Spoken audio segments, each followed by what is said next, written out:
Okay, here we go for a actual project, a real project. Actually, take that back. Let's do something real quick. Let's make sure that we have learned to cast on properly. It's so important. It's like every foundation that there is in anything that you learn. If you don't learn the foundation first, then you're not going to get there. Let's cast on properly. I'm going to show you how to take it off quickly. And then we're going to do the real project. Let's just do that for the sake of, making sure, because I want you guys to succeed in the long run. So I want you to know how to cast on properly. Okay? So, I'm moving to my Addi, my poor Centro. Oh, Lord. If you watch the other video, you'll see how much trouble I've had. It's retirement time for my poor Centro. It needs to have its life in peace. I'll still use it here and there most likely, but not when I already have. Anyway, okay, so we got about 6 inches of thread. I'm gonna go ahead and use the hook it method just to help out a little bit. Every other pin. Okay, hang on before I get too lost in the sauce here. Okay, so I had to have my top-down camera running so you guys see the things. Every other pin. If you need to do that slowly, so that way you make sure and get every other pin, do that. Even if you're one of those people with very nervous energy and you like everything 1,000 miles an hour all the time, slow down. The things that matter need to be done accurately. Because if you don't get your cast on correct for each pin, you're going to have problems on your project. This is a foundation piece, okay? So if you'll notice, at least on the Addi, as far as it's concerned, the Centro is not this way. Make sure that your yarn guide is closed, because otherwise you you end up hitting everything with the top end of it. So just close your yarn guide. All right, now we're to the 3 pins. This is your starter pin over here. These are actually your counter pins. This is what clicks over the row, okay? So what I'm going to do is I started on that pin. I'm running it through the yarn guide. I'm going to run it through my silicone here, okay? And then I just use my hand as a tensioner.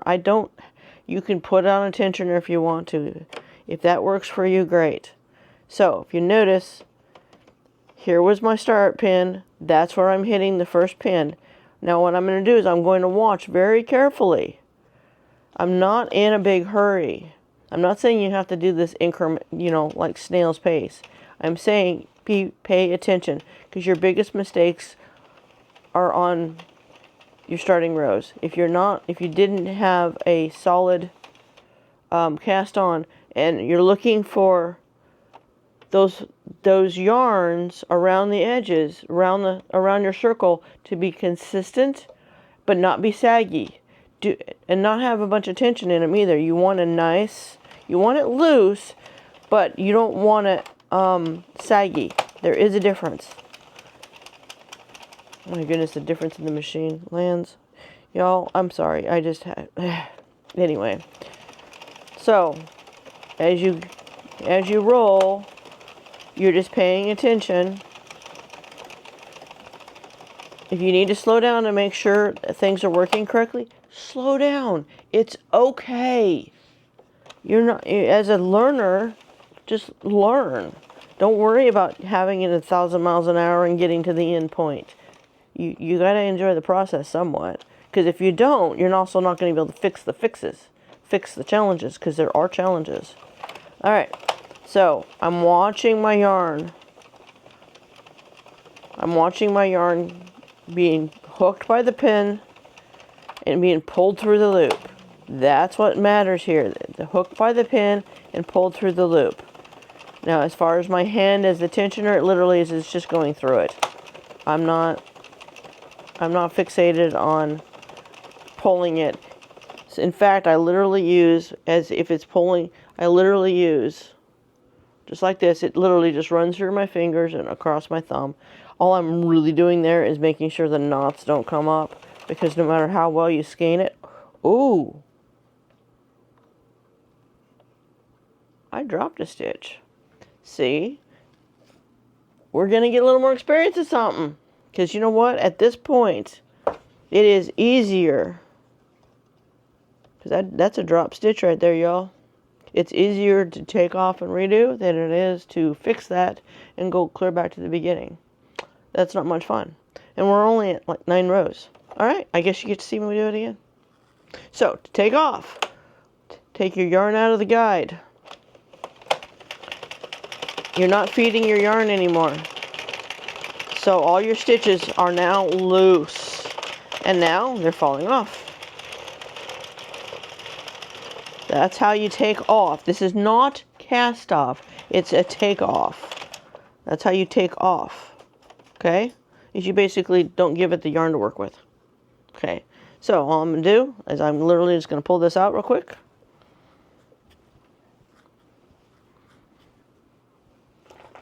Remember, you're pulling it out from your working yarn, not from your cast on yarn. This will cause you knots. If you pull from here, it'll cause you knots.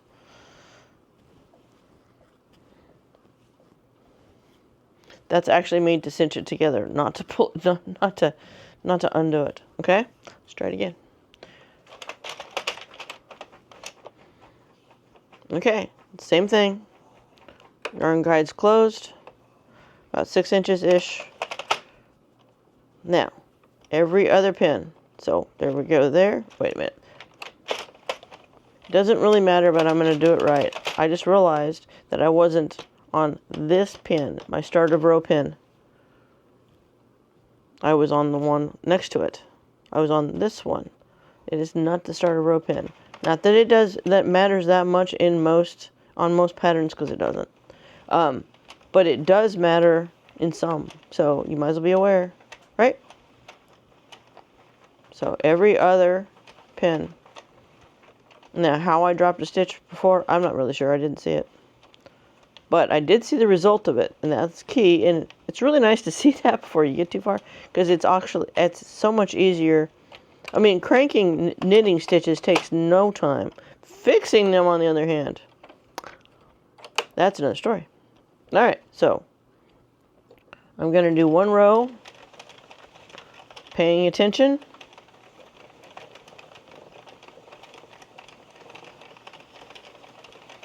Watching that yarn come into the hook. And I'm watching this for steadiness.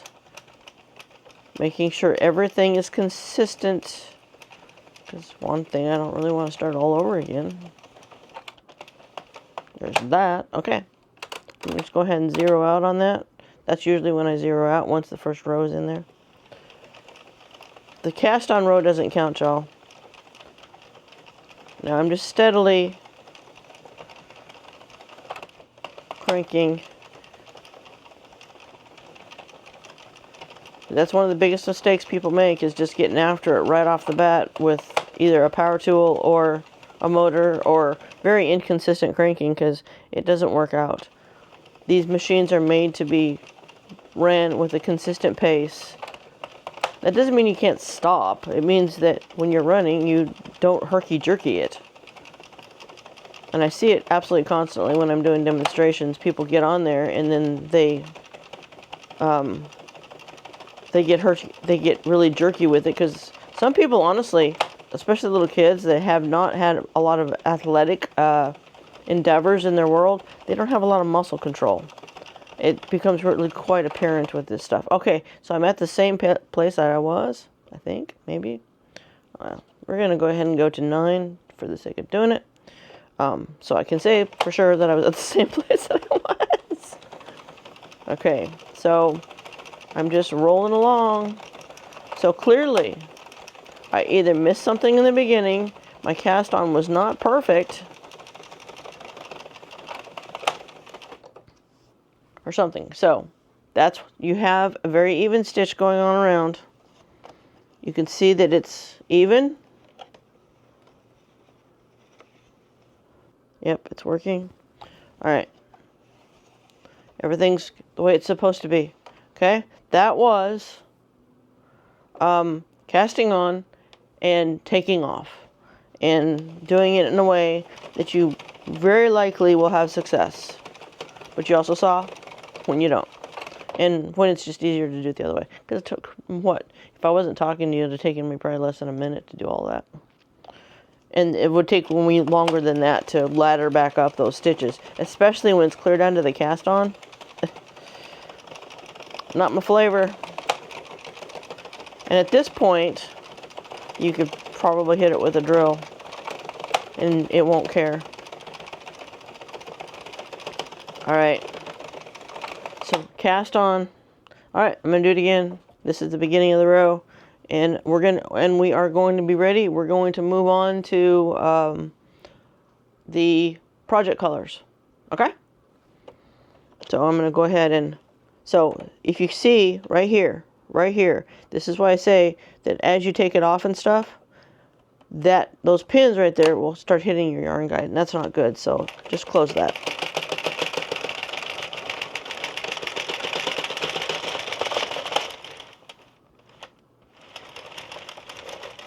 And it basically just falls off if it's a cooperative yarn. Sometimes they're not cooperative, and your last pin almost always hangs. Okay, so casting on, taking off, and what your stitches should look like. All right, I'm not gonna worry. That's neater the way it is right now. All right, are we ready for the real project? I know you are, because I am. I'm just saying. All right, so now we have a choice. We can either do the inside or the outside first. What do you think? Wish I had a live audience to tell me that. Anyway, I think for the sake of the camera and to be able to see the things, I'm going to do the inside first, which should also show you a trick, show you that you can do that. Don't know that it actually matters to anybody, but although my notes are exactly the opposite. Hang on. Okay, so are we ready for the real project?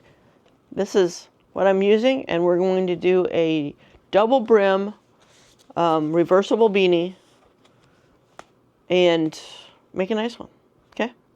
I don't know, we'll decide in the end whether I'm going to go ahead and show you a pom-pom or not. I don't know yet. But anyway, so won't this be pretty together?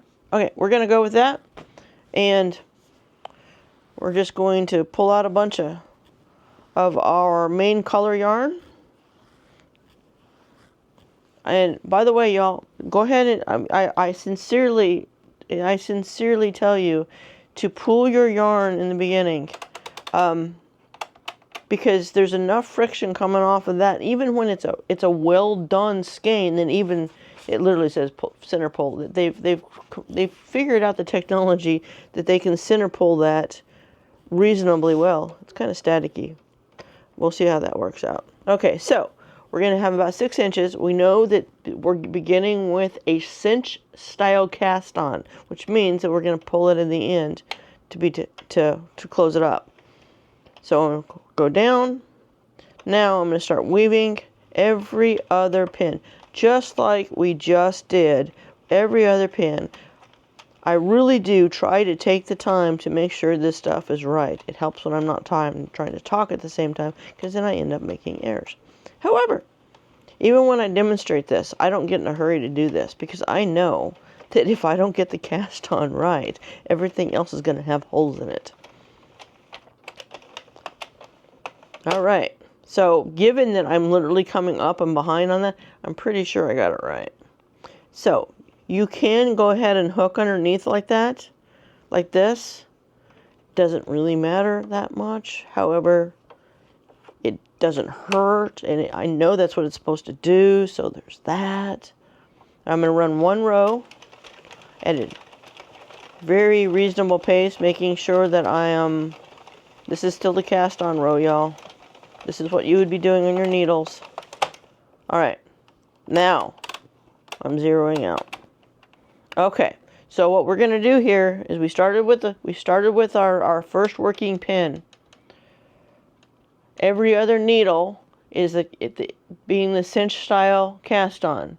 We thread the yarn through the yarn guide, through the hole, and then on the cinch row, it's just a slot in there, and you're going to go through your whether you're using a tensioning device, like me using silicone, whatever.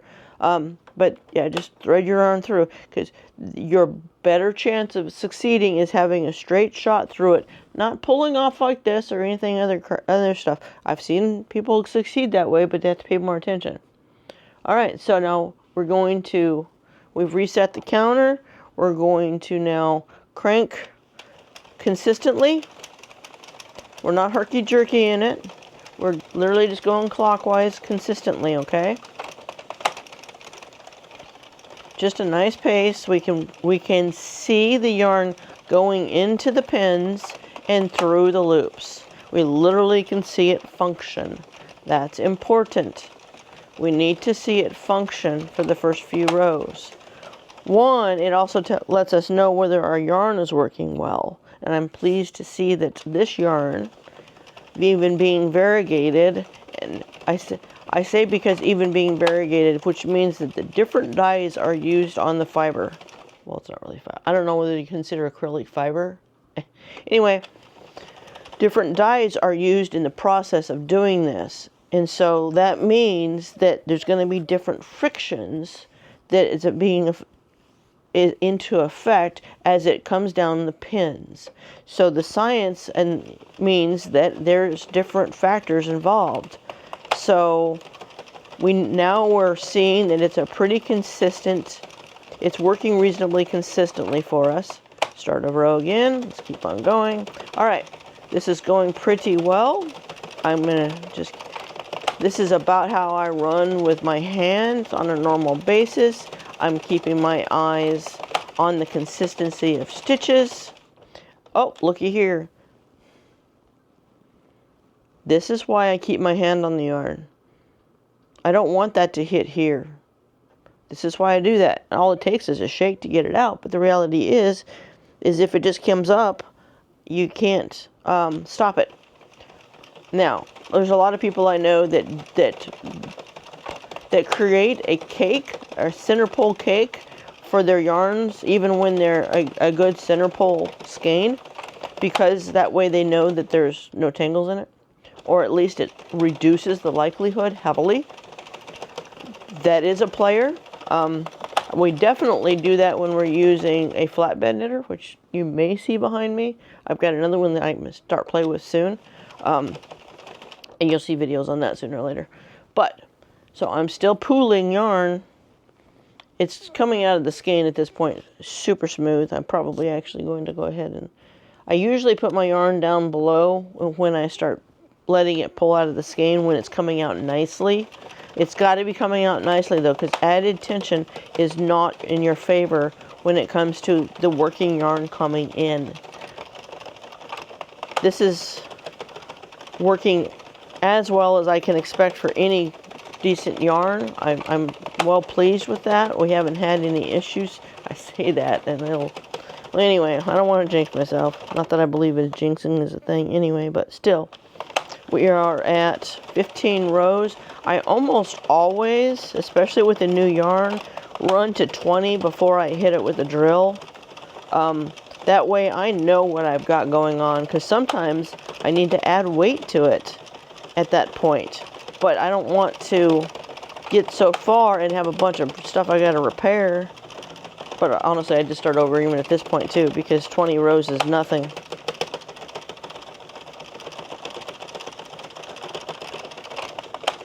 I'm just watching it, seeing what happens. Okay, we've got a very consistent. We like our colors. Do we like our colors? Do we? Anyway, I do. And so yeah, this is going to be a full product. So our full product is what did I figure it out? I need to look. Okay, so we're going to knit to 60 rows. I'm at 20 currently. I'm going to go ahead and hit this with the drill and see how it's doing. That would be normally what I would do anyway, and get it to where I can cinch it in. I'm not going to show you the cinch technique yet. That's going to be a further video. But you can look in my video library and see that, because it's there in multiple places. So we're at 20 rows. I'm seeing consistency. I'm not worried about it.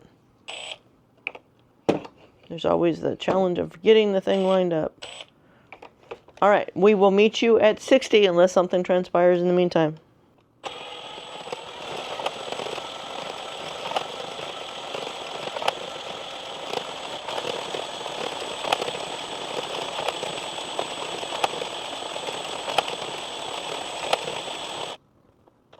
Okay, hang on real quick. I don't know if you can see this. Hopefully you can see this. There is a manufacturer's knot right there. I felt it coming through. You want to make sure, one, it's tight because they're not always that tight. Number two, you want to walk that.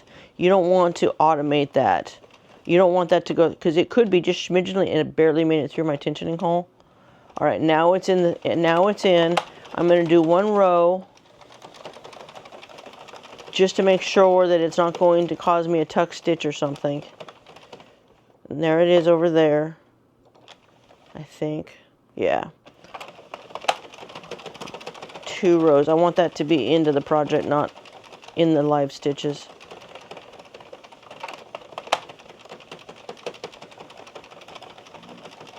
And I'm just being anal about it because I want you to succeed. But I don't like knots coming in and not controlling them because they can run a project pretty quick.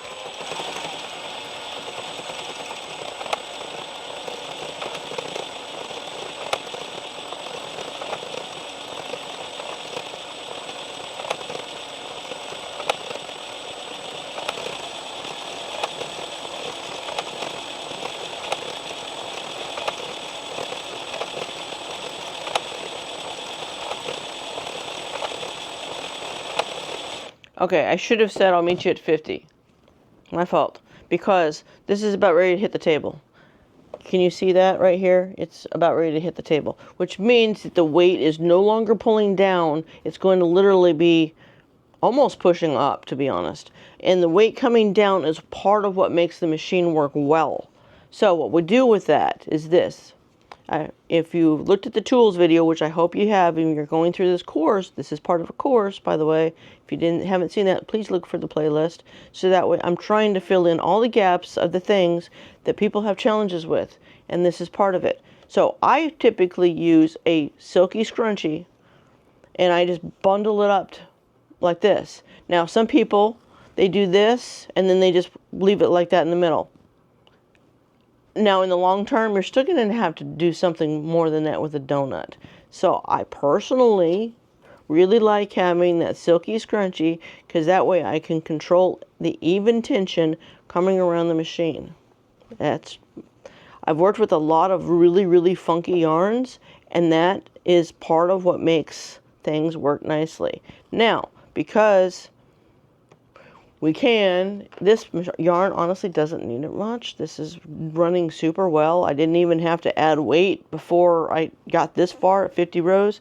But I do like a downward trajectory. It's only a step of setting up for success. Not unnecessary with this yarn particularly, but it is a player when you have difficult yarns. Alright, so we're going to continue on. Now I'll meet you at 60. Actually, I'll meet you at 60. Yeah, I think we're at 60.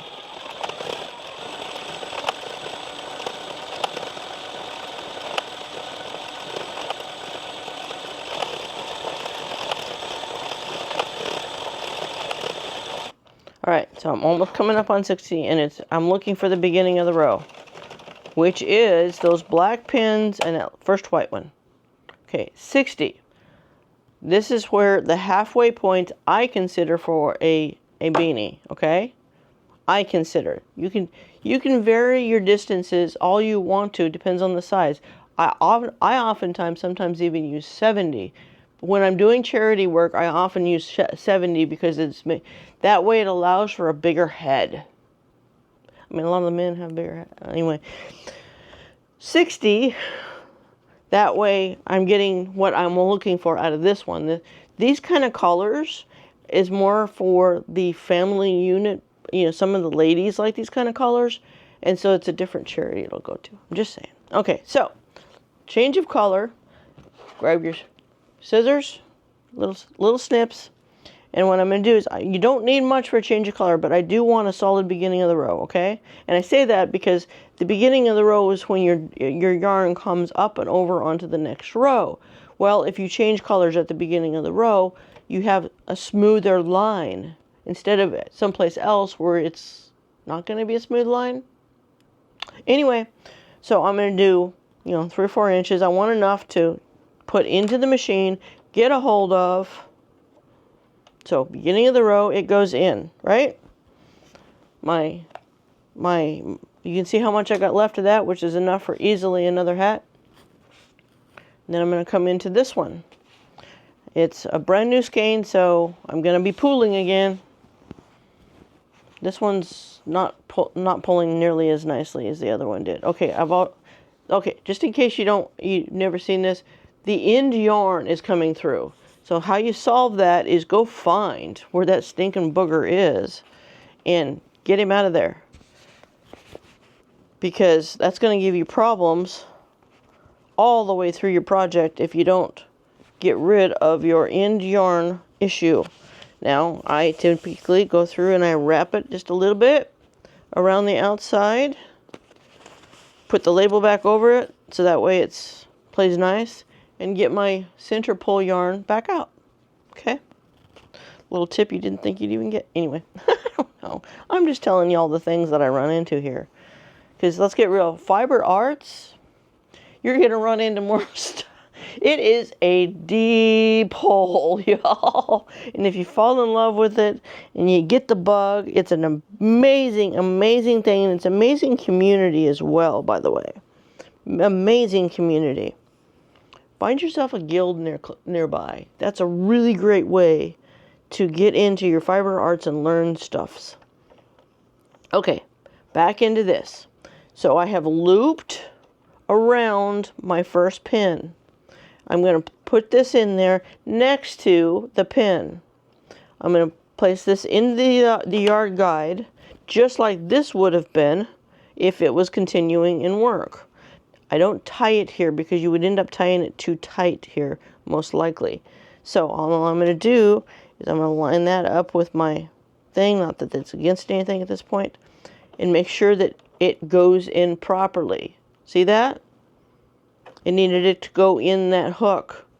I'm not tying it yet. I wait about 3-5 stitches. It doesn't matter as long as you don't get lost, and don't forget to not tie it.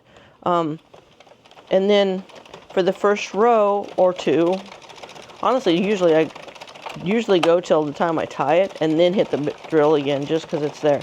But I am making sure that change of color happened correctly and it's smooth. Oh, another tangle. Tell you what, fiber arts will teach you patience. It'll also teach you a lot of skills of accuracy and how to solve problems. This is awesome stuff for kids to learn how to solve problems. All right, so I'm at about row 3 on this next one because I'll forget otherwise. Now, tying a knot. You want to go ahead and tie these guys. I don't know about you, but I would forget otherwise. Okay, loosely, you're not going to jerk on that. You just bring them together. Make it a smooth situation. Don't be jerking on it and making it taut, because what you want is that to still act like the knit stitch that it's supposed to be. Now, you could leave it that length. You could tie it doesn't matter because it's going to be on the inside. At least on this pattern, it'll be on the inside, okay?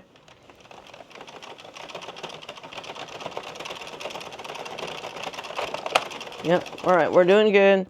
All right, we've got our silky, snuggy. And we're on row 65, and we are going to go to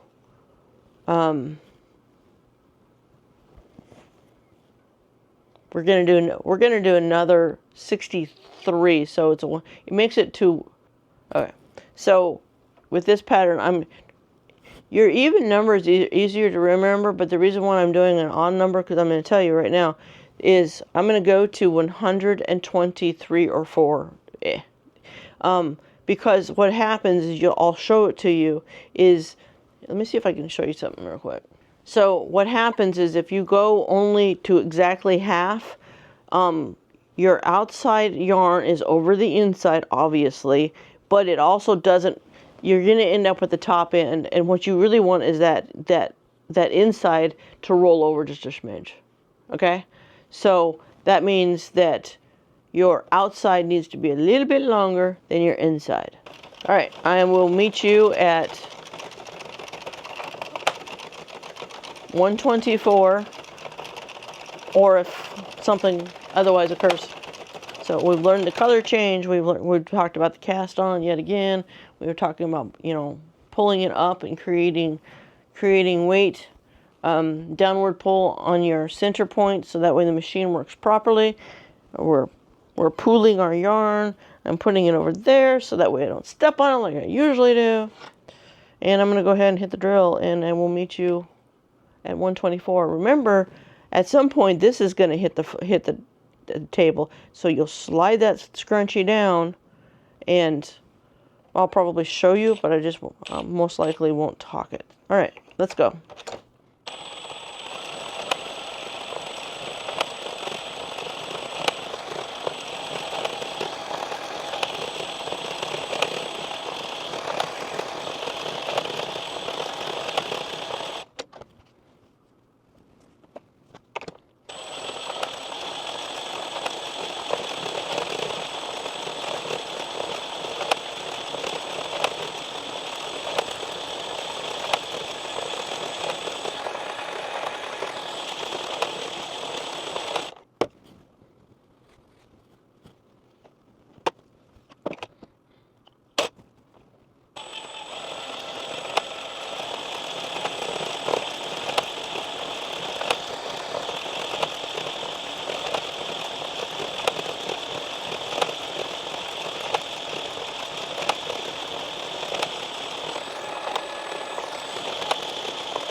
$124, beginning of row pin.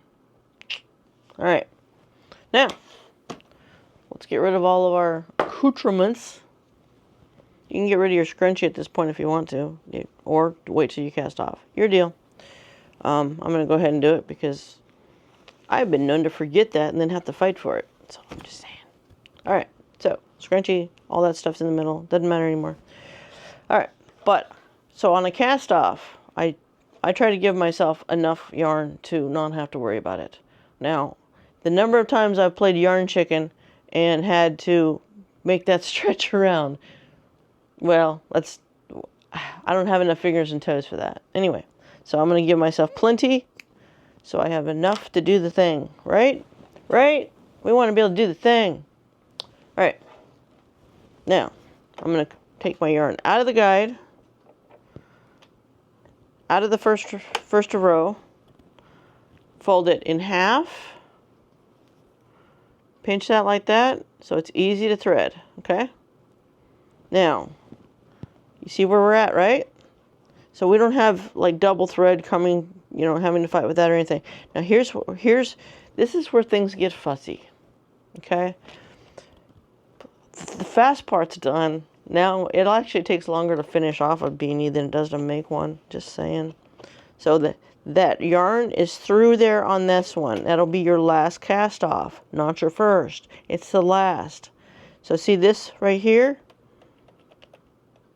You've got, hang on a minute, I think, hopefully this is focusing. Maybe. All right, so this is the last stitch we made, so it'll be the last one we cast off. Now remember something, there's nothing holding this stitch anymore, so be careful when you pull that up. It also doesn't have much stretch. So let's do things very gently until you get the hang of it, okay? Only do a couple stitches at a time for letting those pins go, because you can lose stitches at this situation extremely easy. So much so that it almost works against us. However, now you can also do it on the other side, but that's not my favorable way.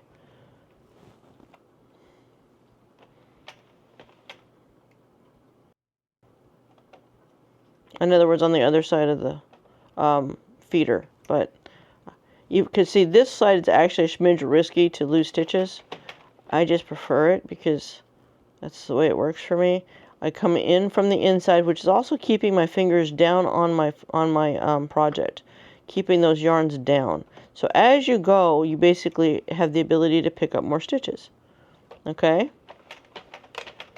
Now, I know at this point I can pick up probably 4 or 5 stitches, but keeping the pressure downwards. Do not pull up. It's like this is fine. You got to pull up some, but don't pull up very much, because you could have pulled that other stitch right off and you'd have had a drop stitch. And then you got to recover that, which is not the end of the world. You just got to do it. So keep it to a dull roar on picking them up until you get the hang of a technique and understand what you're trying to do. Okay? So just don't rush when you're learning. I do like the more pointed. So this has got like this curve right there, and it's really nice for doing this. Of course, I mean, this is the needle an Addi comes with. There's a lot of other needles out there. If you're looking for the darning needles like that, you know, look for one with a tapered point on it, because it goes through these pins like so much easier. I used to have a little tube of metal ones, and I don't know where it walked away to. I'll have to find those, because I do like those. Now, I tend to not like to, I'm just going to go ahead and pick these two up, to leave anything out there once I pull through, just because it is stupid easy to undo stitches if at this point, if they're not on your thread or have a pin in the middle of it. So trying to be a good example here, even though the number of times I've lost stitches. Whew.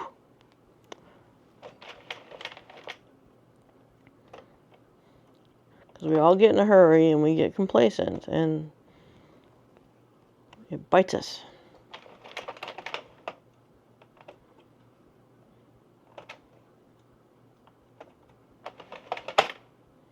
If you're wondering how come I'm showing you all of this, the whole thing, because this is meant to be a course, and I want you guys to succeed.